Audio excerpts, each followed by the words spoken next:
세무사가 가르쳐주지 않는 절세 전략 2편 시작하도록 하겠습니다.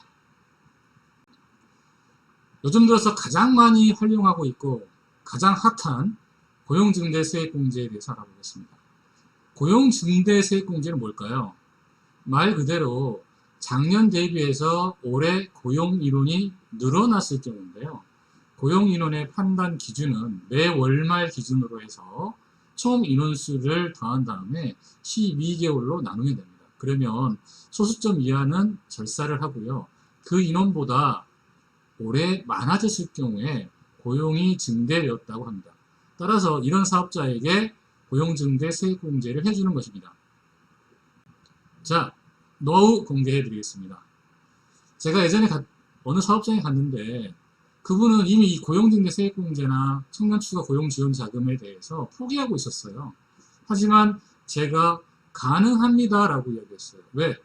이분은 5인 이상 사업장이 아니었기 때문에 미리 포기하고 있었던 거죠. 하지만 이 사업장의 경우에는 신성장 유망업종이 포함이 돼서 1인 이상이라 할지라도 가능하거든요. 그래서 컨설팅을 해드린 기억이 있습니다. 따라서 내 사업 업종이 신성장 유망업종인지를 먼저 판단을 하고요. 5인 이상이면 거기에 상관없이 고용증대 세액공제는 받을 수가 있습니다. 고용증대 세액공제에 대해서 세부적으로 알아보면 청년 정규직 및 장애인 근로자 그리고 이외의 상시 근로자로 구분되어집니다. 왜 구분할까요? 금액의 차이가 좀 있습니다. 수도권이 아닌 경우에는 1인당 1,200만원과 770만원으로 구분되어지고요. 수도권인 경우에는 1,100만원, 700만원으로 나눠지게 됩니다. 공제기간이 무려 3년이기 때문에 굉장히 많은 금액을 세액공제를 받을 수가 있는 거죠. 예를 들어서 2명인 경우에 또 비수도권일 경우에는 2,400만원이 3년 동안이면 얼마입니까? 굉장하죠. 7,200만원이죠. 이렇게 많은 세액공제를 해줄 수 있다는 거죠. 또 세액공제를 받음으로 인해서 나의 소득은 늘어난다. 이렇게 말씀을 드릴 수 있습니다. 주의사항으로는 조세특례제한법상 2021년까지이지만 계속해서 연장이 되어 왔죠. 고용증대 세액공제는 최저한세가 있습니다. 그리고 농특세도 있어요. 이 부분에 대해서 다음 장에 알아보겠는데요. 최저한세는 법인의 최저한세와 개인사업자의 최저한세가 약간 다릅니다. 중소기업의 경우 7%이고요. 개인사업자 같은 경우에는 산출세액에 따라 45%와 35%로 나눠집니다. 예를 들면 산출세액이 2천만원이 나왔는데 제가 1,500만원 감면을 받았다. 그랬을 경우에는 2천만원에 35%면 얼마입니까? 700만원은 최소한 내야 된다. 그래서 500만원만 내는 게 아니라 700만원의 세금을 내야 된다. 이렇게 말씀을 드리고 있습니다. 또한 농어촌 특별세는 감면 금액의 20%. 좀 전에 얼마 받았죠? 감면은? 자, 700만원을 내니까 1,300만원 감면 받았죠? 거기에 20%니까 260만원에 대해서 농특세를 납부를 해야 된다는 겁니다. 자, 그러면 청년 및 장애인 고용 증대에 따른 혜택 금액을 한번 계산을 해볼게요. 비수도권의 경우 1,200만원 곱하기 3년이니까 3,600만원이죠. 2명이면 얼마예요? 7,200만원. 거기에다 고용지원부에서 나라에서 또 이렇게 또 900만원 동안 3년 동안 또 지원해줍니다. 이게 2,700만원입니다. 와, 어마어마하죠. 자, 6,300만원 내지는 6천만원의 혜택이 있는 겁니다. 2명이면 1억이 넘죠. 1억 2천이에요. 어마어마합니다. 이거 안 하면 바보죠. 그죠? 그래서 가장 핫하고 요즘 많이들 하고 계십니다. 거기에 플러스해서 일자리 안정자금은 또 추가로 받을 수 있다. 이렇게 말씀을 드리고 싶고요. 자, 세액공제와 고용지원금의 차이는 자, 여기서 노하우 공개. 세액공제는 29세까지입니다. 그러나 군필자. 일반적으로 또 복무하사들은 또 6년씩 근무하는 분들이 계세요.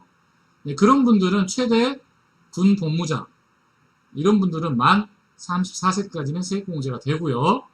고용지원금은 34세 플러스 6년이다 보니까 만 39세까지 고용지원금을 받을 수가 있습니다. 약간의 차이가 있어요. 따라서 만 34세까지는 세액공제와 고용지원금을 다 받을 수가 있겠죠. 이런 부분 명심해 주시기 바랍니다. 이해상시 근로자도 역시 혜택을 받는다고 말씀을 드렸죠. 뭐 혜택 금액 계산해 보면 3년 동안이니까 2,310만원, 뭐 수도권의 경우에는 2,100만원 이렇게 혜택을 받을 수가 있습니다. 또한 일자리 안정자금까지 받을 수가 있죠. 자, 이렇게 되면 이것도 작은 돈은 아니다라는 말씀을 꼭 드리고 싶습니다. 자, 고용증대에 따른 사회보험료 세액공제가 있습니다. 고용증대에 따른 사회보험료 세액공제가 뭘까요? 청년 및 경력 단절 여성을 사회보험료에 납부를 했을 경우에 사업주 부담금의 100%를 공제를 해줍니다. 그리고 청년 및 경력 단절 여성이 아닌 상시 근로자의 경우에는 고용 증가 인원에 대해서 사업주 부담금의 50%를 세액공제를 해줍니다. 대단하죠. 공제 기간은 2년이고요. 저특법상 2021년까지입니다. 자, 만약 연구소와 고용증대가 같이 이루어진다면, 고용증대도 했고요. 고용 인원을 추가도 했고, 연구소도 있었어요. 그 해에 나는 많은 세액공제가 이루어지겠죠. 그죠? 그러면 어떻게 될까요? 다 받을 수 있을까요? 제가 1편에 말씀을 드렸죠. 노하우로 공제를 합니다. 연구소에 관련된 연구 인력 개발비에 대한 세액공제는 중복이 가능하다고 했어요. 그렇죠? 자, 그러면 어떻게 하면 될까요?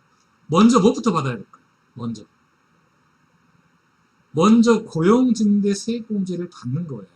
그렇죠? 그런 다음에 연구소 세액공제를 받으면 어떻죠? 중복되지 않고 다 받을 수 있죠.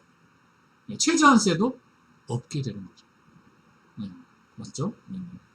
그래서 이 최저한세도 없을 뿐더러 또 이율과세까지 되니까 엄청나게 많은 혜택을 받으실 수가 있는 겁니다. 그래서 만약에 면제받은 금액이 고용증대세 공제가 있다.